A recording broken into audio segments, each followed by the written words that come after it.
Question number 22। Mister Gupta 11,000 रुपये मासिक वेतन पे काम करते हैं ना। देखना बेटा, mister Gupta is a working in a transport company drawing a salary of ₹11,000 per month.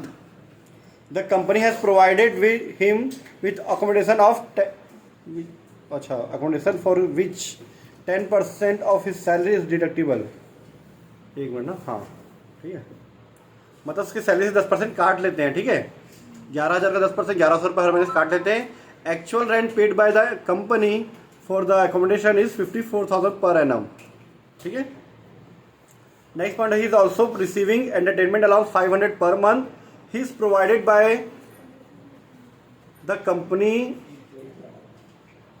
A large car for his personal and official use, but running and maintenance expenses for private use are borne by the SSC himself. SSC का मतलब होता है employ, जो tax जिसके हम लोग निकालते हैं, है ना, करदाता जो टैक्स का पेमेंट करता है।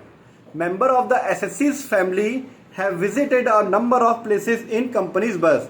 कंपनी के बस में घूमते हैं और उसका सारा खर्चा कितना रुपया है, 7,200 रुपया आया, पूरा टैक्सेबल है।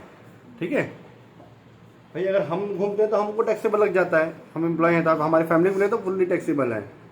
He is in receipt of a bonus equivalent to 2 month salary.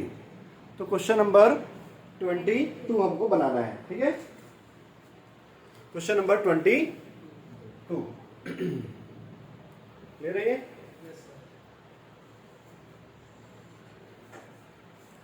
सबसे पहले इसका बेसिक सैलरी कितना है वो नहीं देखते हैं। ठीक है, बेसिक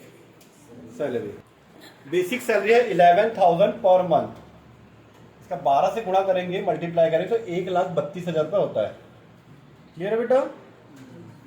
रेंट फ्री हाउस जो 10% करते हैं उसका लास्ट में कैलकुलेशन करेंगे, लास्ट में करना आप हमेशा। ठीक है, चलिए इसके बाद देख लेते हैं हम लोग। उसको 500 पर मंथ एंटरटेनमेंट अलाउंस मिलता है ना, 500 per month entertainment allowance 500 into 12, 6,000 रुपये। क्लियर बेटा इतना। चलिए आगे देखते हैं हम लोग। इस प्रोवाइडेड लार्ज कार मिला इसको, और सारा खर्चा कौन, लार्ज कार फैसिलिटी, लार्ज या फिर बिग कार बोल सकते हैं, लार्ज कार फैसिलिटी इसको मिला हुआ है। सारा खर्चा जो एम्प्लॉय खुद खर्चा करता है, फैसिलिटी। तो कितना का बेटा, 900 रुपये पर मंथ के साथ 12 महीने का 10,800 रुपये। क्लियर। ठीक है, इसके बाद नेक्स्ट पॉइंट क्या है बेटा, उसके बाद है कि इसकी फैमिली जो है घूमने जा रही है और वो सारा खर्चा जो है, अब जो भी इंग्लिश में लिखा उसको लिख देना, 7,200 रुपये टैक्सेबल है ना, जो भी खर्चा हुआ उसका वो। ठीक है, फिर उसको बोनस मिलता है बेटा 2 महीने के बराबर उसको बोनस मिलता है।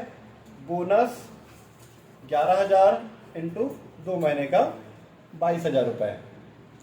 ठीक है, अब उसको जो हाउस मिला रहने के लिए, कंसेशन इन रेंट, ये हमको निकालना पड़ेगा। ठीक है, कंसेशन रेंट निकालेंगे हम लोग।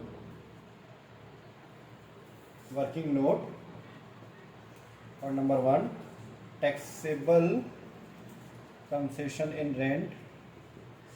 पहले इसके लिए सबसे पहले से निकालेंगे सैलरी। सैलरी का मतलब होता है basic salary, basic salary plus DA dash, DA है ही नहीं, DA dash plus commission plus bonus plus all taxable allowance. ये रूल है ना, जितना भी टैक्सेबल अलाउंस है वो। ठीक है, बेसिक सैलरी है उसका 1,32,000 रुपीज। डीए डैश है नहीं, डीए है ही नहीं, कमीशन भी नहीं है, बोनस है 22,000 रुपए। उसके अलावा है ऑल टैक्सेबल अलाउंस में आएगा एंटरटेनमेंट अलाउंस।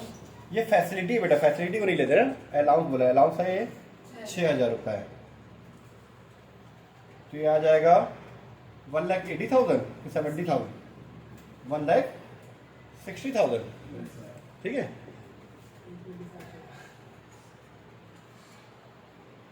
ठीक है बेटा, थोड़ा सा दूर कर लेते हैं हम लोग वीडियो को। ठीक है, तो यहाँ पे list of the following is taxable. List is the following is taxable, जो भी कम होगा वो टैक्सेबल हो जाएगा। List of the following is taxable, taxable, ठीक है। तो A point, actual rent paid by employer, paid by employer या कंपनी, कंपनी कितना रेंट पे किया है 54,000 रुपीज। एक मिनट चेक कर देना, 54,000 actual rent paid by employer है। हाँ, अकोमोडेशन का कितना पे किया है बेटा 54,000 रुपीज, ठीक है। कंपनी ने 54,000 रुपये पे किया है। और दूसरा रूल है 15% ऑफ सैलरी,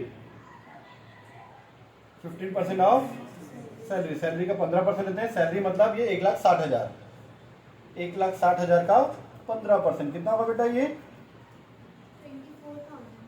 24,000। दोनों में से जो कम होता है ना बेटा वो टैक्सेबल होता है। कितना आया 24,000 टैक्सेबल।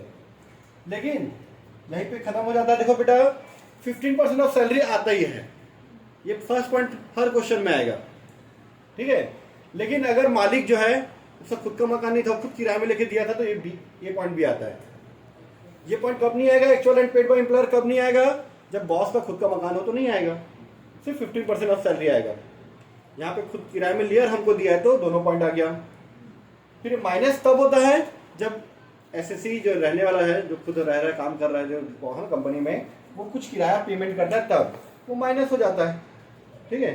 तो कितना किराया पे किया 10% की सैलरी से कटा है। सैलरी मतलब 1,30,000 का, सॉरी 13,200 का, ठीक है। रेंट पेड बाय एम्प्लॉय, वहाँ पे एसएससी लिखा है ना, एसएससी मतलब करदाता या एम्प्लॉय बोल सकते हो। रेंट पेड बाय एम्प्लॉय, ठीक है। कितना पेमेंट करता बेटा वो, जो भी उसको बेसिक सैलरी मिलता है ना उसका 10%, 13,200 रुपये, तो 10,800 रुपये क्या हो जाएगा टैक्सेबल। ये आ गया 10,800 रुपये, ठीक है। कोई पॉइंट छूटा क्या, तब तक आप लोग टोटल कर लो। 1,88,800 रुपीज हमारा गया ग्रॉस सैलरी, ये आ गया हमारा ग्रॉस सैलरी। फिर हमारा 50,000 रुपये क्या मिलता है, डिडक्शन मिल जाता है, ठीक है। इसको लिखते हैं less deduction, deduction under section 16, और लिख सकते हैं यहाँ पे ब्रैकेट में स्टैंडर्ड डिडक्शन, जगह नहीं तो नीचे लिख सकते हो। स्टैंडर्ड डिडक्शन 50,000 रुपये माइनस है तो 138,800 ये आ गया हमारा टैक्सेबल सैलरी। इतने सैलरी पे आपको टैक्स देना पड़ेगा। ये हमारा टैक्स का अमाउंट नहीं है, टैक्सेबल सैलरी मतलब इस सैलरी पे आपको टैक्सेशन स्टार्ट होगा, ठीक है।